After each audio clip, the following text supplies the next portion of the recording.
بس إزاي بنت صغيرة كل يوم تقدر تعمل المهام دي كلها بلا كلل أو كسل أو ملل؟ أعزائي المشاهدين، الإجابة هي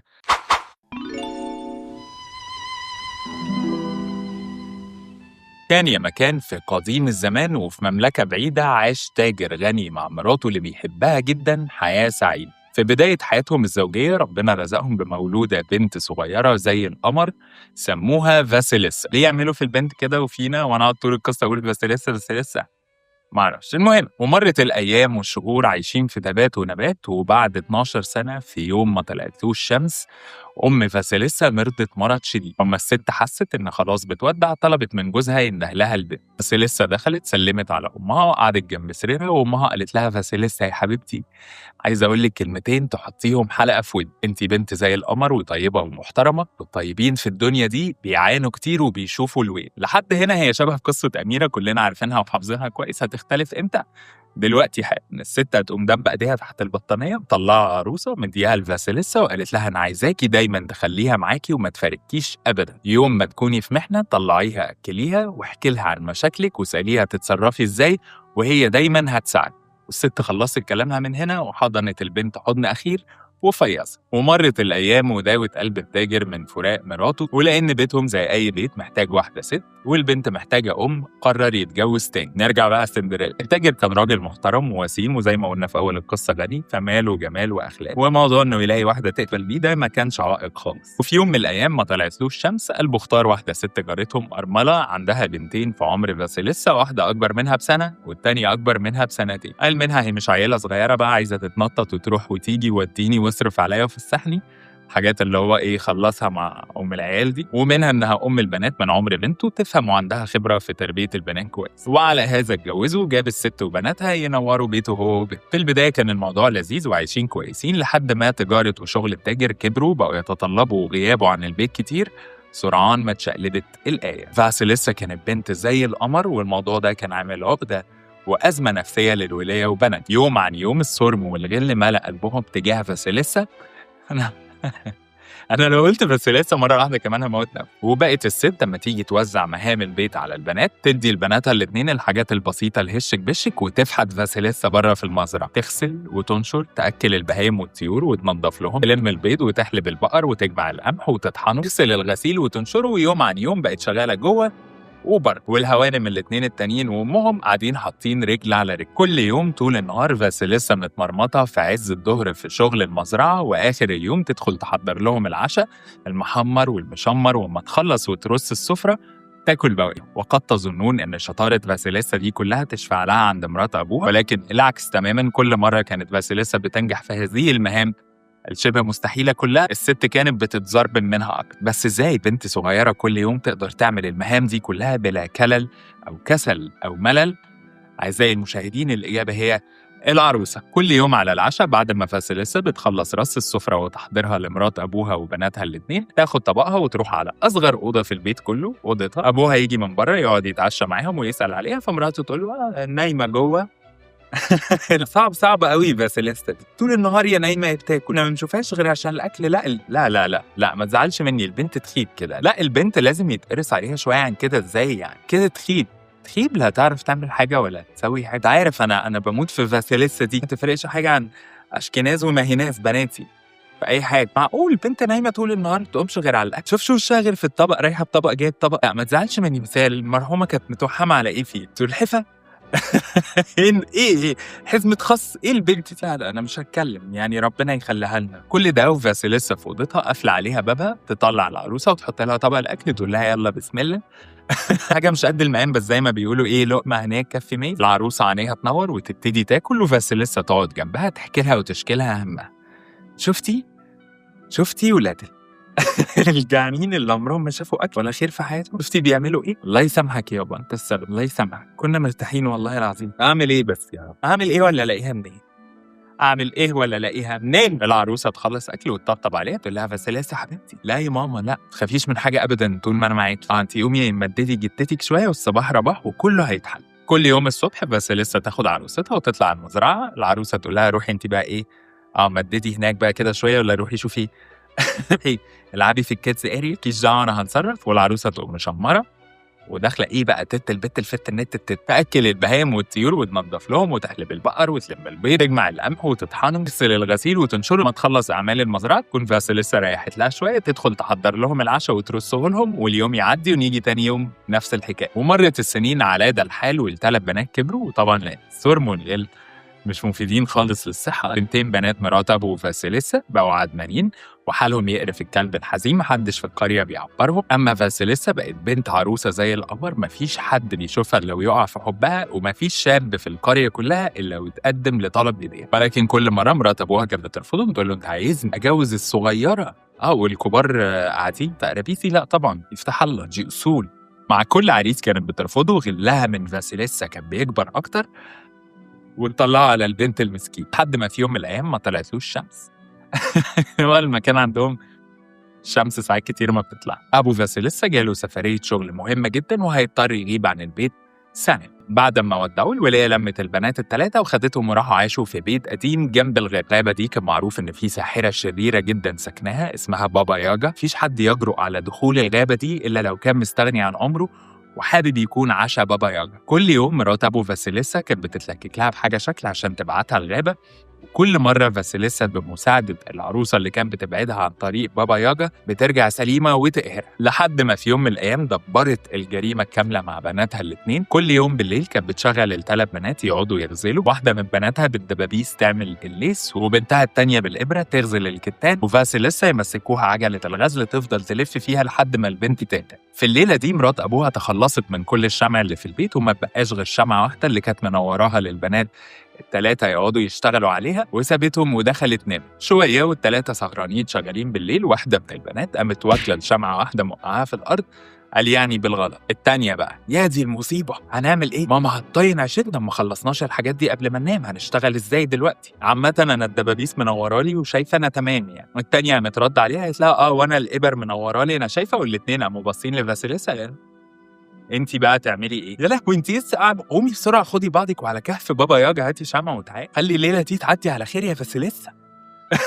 خلاص يا فاسيليسا خلي الليله دي تعدي على خير. وبصوا لبعض وضحكوا، والبنت فهمت الملعوب اللي هم عاملينه عليها، ولكن ما باليد حيله. خدت بعضها وقامت راحت اوضتها، طلعت العروسه اكلتها وحكت لها المصيبه اللي هي فيها. العروسه قالت لها فاسيليسا حبيبتي لا ايه ماما لا بتعيطي ليه؟ عيطي وانا موجوده؟ لا طبعا، مش انا قلت لك طول ما انا معاكي مفيش حاجه ابدا تقدر تاذيك؟ لا يا ماما لا، قومي توصي وشك كده بشويه ميه والبسي اي حاجه نروح نشوف بقى بابا ياجا دي بتعمل ايه. فاسيليسا فعلا هتلبس هدومها وتاخد عروستها وتنطلق في الطريق الى كهف بابا ياجا. فاسيليسا مشيت طول الليل، واما النهار طلع ما اعرفش بعتوها تجيب شمع ليه، لما هي بابا ياجا دي بعيده قوي كده في زايد، والبنت هترجع الصبح بس هي القصه مالناش دعوه. المهم اول ما النهار طلع عليها في وسط الغابه قابلت فارس لابس ابيض فابيض راكب على حصان ابيض، بصينها ومن غير ولا كلمه خد بعضه ومشي. فاسيليسا كملت مشي في طريقها، وفي عز الظهر لقيت قدامها فارس لابس احمر في احمر راكب على حصان احمر، بصلها ومن غير ولا كلمه خد بعضه ومشي. والبنت كملت في طريقها لحد ما وصلت عند بيت بابا ياجا. البيت شكله مرعب، والسور متزين بهياكل وجماجم، كل الزرع اللي في الجنينه بتاعته ميت ولونه اسود، ومكان الاوكر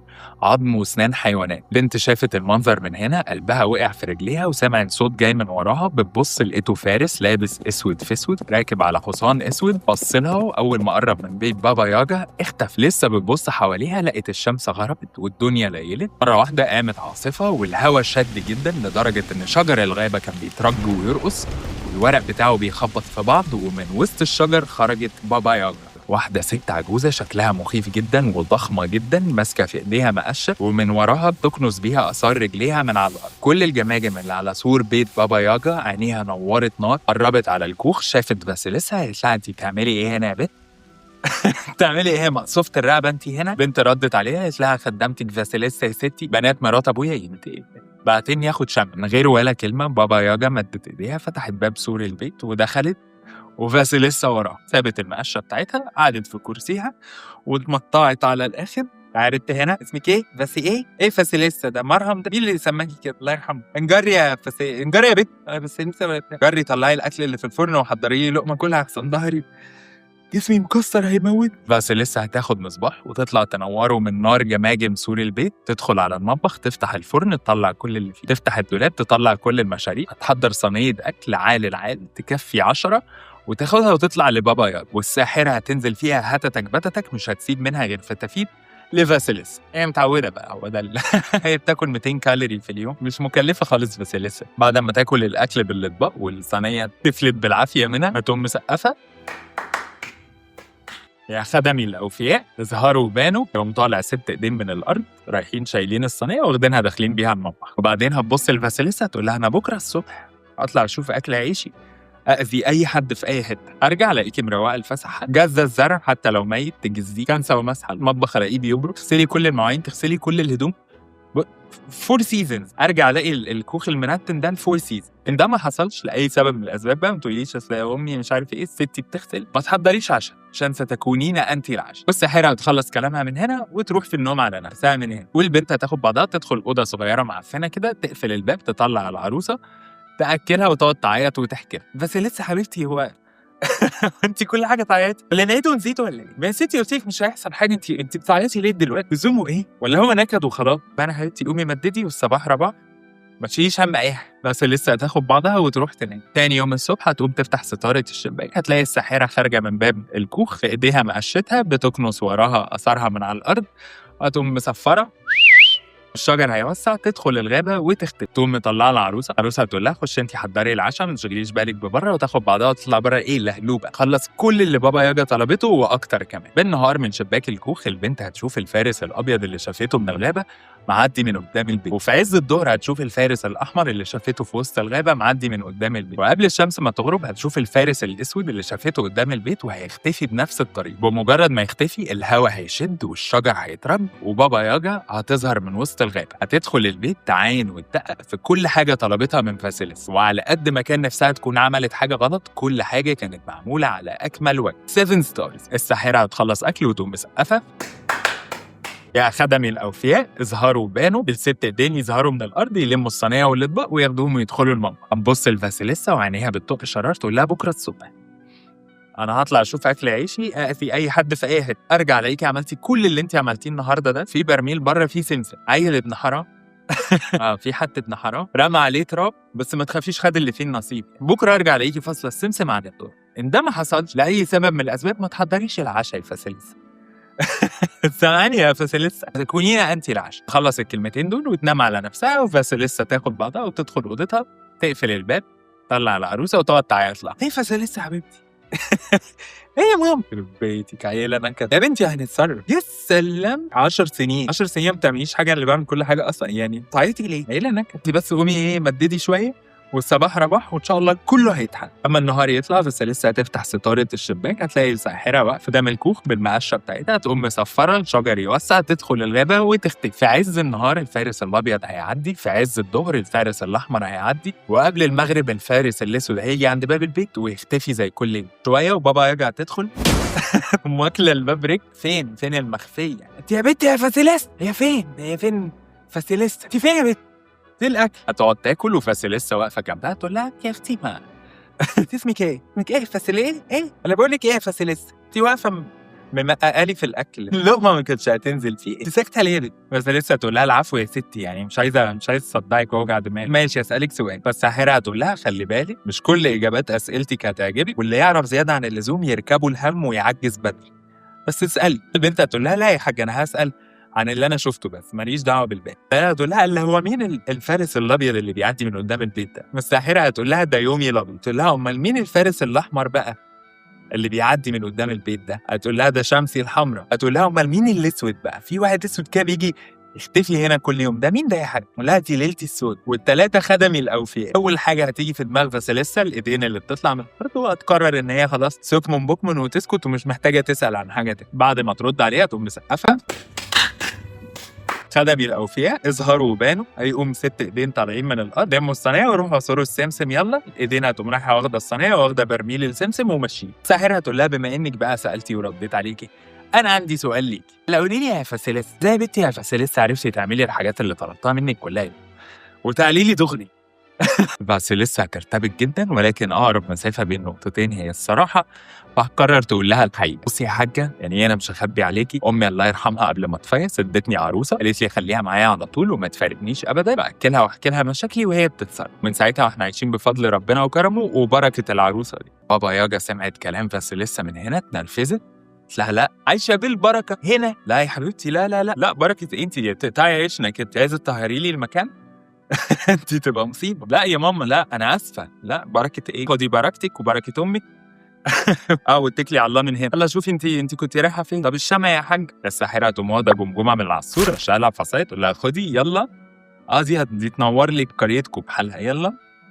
يالّا من هنا يالّا، وما تجيش هنا تاني أبدًا، بركة يعني، هي ببركتها تعيش عند ساحر. فاسيليسا تاخد الجمجمة على العصاية وتنطلق في طريقها، تمشي يوم بحاله ليل مع نهار لحد ما توصل عند بيتهم. أول ما تدخل هتلاقي مرات أبوها وبناتها جريوا عليها، أنتِ كنتِ فين؟ إيه فاسيليسا الغيبة دي؟ دي عمايل حد يعملها أبدا، سيبي مرات أبوكِ يا حبيبتي اللي في مقام أمِّك وبناتها أخواتِك أشكناز ومهيناز في الضلمة كده وتغيبي. أنا طول عمري أقول فاسيليسا دي بنتي تعمل فيها كده. هيقولوا لها انها من ساعه ما مشيت البيت ما دخلوش نور، كل ما ينوروا حاجه تطفي، شمعة او غيره، يستلفوا من الجيران، اول ما يرجعوا بيه البيت يطفي، وقاعدين في ضلمه من ساعتها. هم خلصوا كلامهم من هنا، كانت الشمس غربت والليل ليل وعينين الجمجمه نورت. مره واحده من عينيها بقت تبخ نار في مراد ابو فاسيليسا وبناتها، يجروا مكان ما يجروا منها ويستخبوا، مفيش فايده، سابوا لها البيت وجريوا، والجمجمه السحريه وراهم. كل ده وفاسيليسا واقفه تتفرج مش مصدقه عينيها. في القصه اللي بيحصل فعلا الموضوع كان دموي وابشع من كده بكتير، ولكن هنمشيها ان هم جريوا وطفشوا وهي جريت وراهم والكلام ده،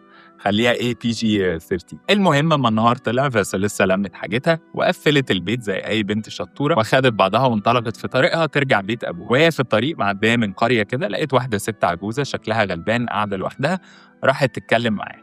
زيرو سرفايفل انستنكت، مهارات نجاة بتاعت حزم الجرجير. تقعد تدردش مع الست شويه، تلاقيها ست طيبه جدا عايشه لوحدها، لا عيل ولا تايل. وفاسيليسا هتطلب منها لو ممكن تعيش معاها شويه، ياخدوا بحس بعض ويونسوا بعض، بدل ما ترجع تقعد في بيت ابوها لوحدها من دلوقتي، هو لسه قدامه كتير على ما يرجع من سفر. والست هتوافق. تاني يوم فاسيليسا هتعرض عليها فكره مشروع خطير، هتطلب منها تروح السوق وتشتري لها انضف كتان تلاقيه. والست فعلا هتروح السوق وتشتري لها كتان بكل الفلوس اللي كانت محوشاها. فاسيليسا كانت موهوبه وشاطره جدا في الغزل، تفضل تغزل في الكتان اللي اشتريته الست لحد ما تخليه فائق النعومه. ولكن مش هتستكفي لحد هنا، هتاكل العروسه تصحيها وتقول لها انا محتاجه مساعدتك. العروسه هتقول لها هاتي لي حدوه حصان ومشط ومالكيش دعوه بحاجه. وينزلوا الاثنين بيو بيو في غزل الكتان، دي شغاله طول النهار ودي شغاله طول الليل. طول الشتاء هيفضلوا الاثنين بيغزلوا في الكتان، وطول الربيع هيقعدوا يبيضوا فيه لحد ما بقى انعم وابيض خيط كتان ممكن اي حد يشوفه في حياته. بعدها فاسيليسا تروح للست العجوزه تقول لها خدي يا حاجه، روحي السوق بيعيه واحتفظي بالفلوس يا شكر ليها على استضافتها الكريمه لبنتنا فاسيليسا. الست تقول لها لا طبعا، سوق ايه وبتاع ايه، ده مش اي حد يقدره، ده شغل بشوات ده. ايه بنتي يا فاسيليسا الشطاره دي؟ لا سوق ايه بلا فقر، ده كتان ملوكي، ده ما يفهموش وما يقدروش الا الملوك. تقوم فعلا واخده الكتان وطالعه على قصر الملك، تفضل رايحه جايه تحت شرفه اوضه نوم الملك بتنده ايوه الكتان، ايوه الكتان الملوكي الطازه. شويه والملك هيقوم على صوتها، يبص من البلكونه يقول لها عايزه ايه يا ولايه انت؟ تقول له معايا شويه كتان انما يستاهلوا بدنه. الملك هيطلب من الحراس يدخلوها، وما يقابلها فعلا هينبهر من جمال ونعومه الخيوط. وما يسالها مين اللي عمل الحاجات دي، هتقول له حفيدتي فاسيليسا، حته بت انما لهلوبه، ايديها تتلف في حرير والله العظيم. اما الملك يسالها عن ثمنه هتقول له العفو، ده هديه لسموك، عايزين بس لو ممكن ريفيو صغير على ستوري بس كده. والملك من اعجابه بالكتان ما مشاهاش مكسوره الخاطر، واداها ده بيعيشها هي وفاسيليسا مرتاحين بقيه حياتهم. بعدها الملك هيطلب اشطر المصممين والترزيه في المملكه كلها عشان ينسجوا كتان فاسيليسا، وبالرغم من شطارتهم وبراعتهم الا ان كلهم هيفشلوا. هيروحوا للملك يقولوا له احنا عمرنا ما اتعاملنا مع كتان بالجوده دي، والحل الوحيد ان اللي غزلته تنسجوا. الملك هيبعت الحرس لبيت الست العجوزه، وما يطلبوا من فاسيليسا الحضور في قصر الملك. ما يقابلوا فاسيليسا يقولوا لها ان الملك طالب حضورها في القصر، ويشرحوا لها كل حاجه وياخدوها ويمشوا. في ظرف 3 ايام فاسيليسا اللهلوبه هتمسك الكتان تعمل له تشكيله هدوم ما حصلتش سوة الصيف والشتاء وكله. والملك من انبهاره بشطارتها طلب يقابلها عشان يشكرها شخصيا. اول ما شافها وقع في حبها، وبعد إلحاح هتوافق تتجوزه، ولكن كان عندها شرطين: أبوها والست العجوزة اللي قوتها يعيشوا معاهم في القصر، هينفذ لها شروطها ويتجوزوا ويعيشوا في تبات ونبات ويخلفوا صبيان وبنات. وتوتة توتة كده خلصت الحدوتة. لو عايزين تعرفوا يا ترى القصة كان هيحصل فيها إيه لو فاسيليسا ما قالتش لبابا ياجا حقيقة مين اللي كان بيساعدها في أعمال الكهف، ما تنسوش تتفرجوا على السيناريو التاني. وباي.